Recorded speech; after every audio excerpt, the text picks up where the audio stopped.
Thierry, vous aimeriez que nos auditeurs soient tous à poil demain matin. Qu'est-ce à dire? Bernard, c'est mon vœu le plus cher.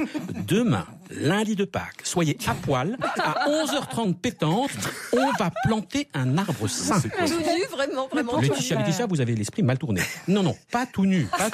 Poil, c'est le nom d'un petit village du Morvan, Poil, P-O-I-L.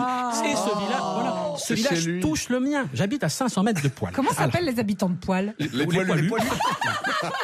Alors, demain, à Poil, grâce au dynamisme de deux aubergistes, Stéphane et Pascal, qui seront donc à Poil, les enfants planteront avec monsieur le curé un ginkgo biloba devant l'église. Superbe arbre, magnifique. Superbe, c'est l'arbre que les bouddhistes plantent au Japon. Tout à fait, Sébastien. Voilà. Vous avez vécu au Japon et vous le connaissez. C'est l'arbre qui protège les lieux de prière bouddhistes des incendies. Alors nous avons d'autres raisons très bonnes pour le planter.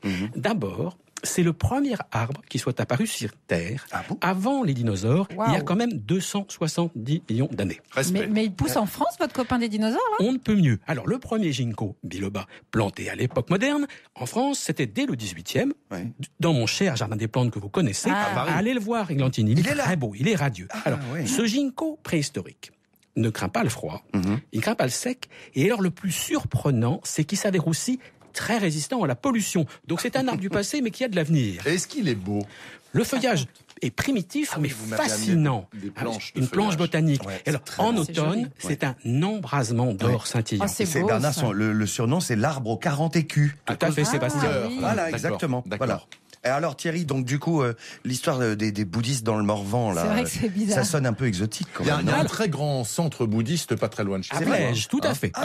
Immense. Et qui ont des très belles fleurs. Alors, être à poil pour ce ginkgo, c'est plutôt un retour à la mère patrie. Alors, entre Poil et la jolie ville d'Autun, pendant des millions d'années, on grouillait, vous savez quoi? Les dinosaures. Exactement. Des dinosaures qui broutaient avec bonheur des ginkgo biloba. Et oui, les ginkgo biloba, à l'époque, c'était des arbres du Morvan. Vous êtes sûr de ça? Mais il y était, il faut vous le dire, il a pris des photos. Alors, Laetitia, pendant vos prochaines vacances, allez à Autun, c'est très joli, et visitez le remarquable musée d'histoire naturelle. Vous y verrez de superbes fossiles de dinosaures morvandiaux et aussi des fossiles de leur petit déjeuner favori, des feuilles de ginkgo biloba. Excellent. Tous à poil, donc demain, c'est à 11h30. Et en plus, c'est pour une bonne cause, Thierry. Bien sûr, toutes les infos, vous les mettez sur rtl.fr.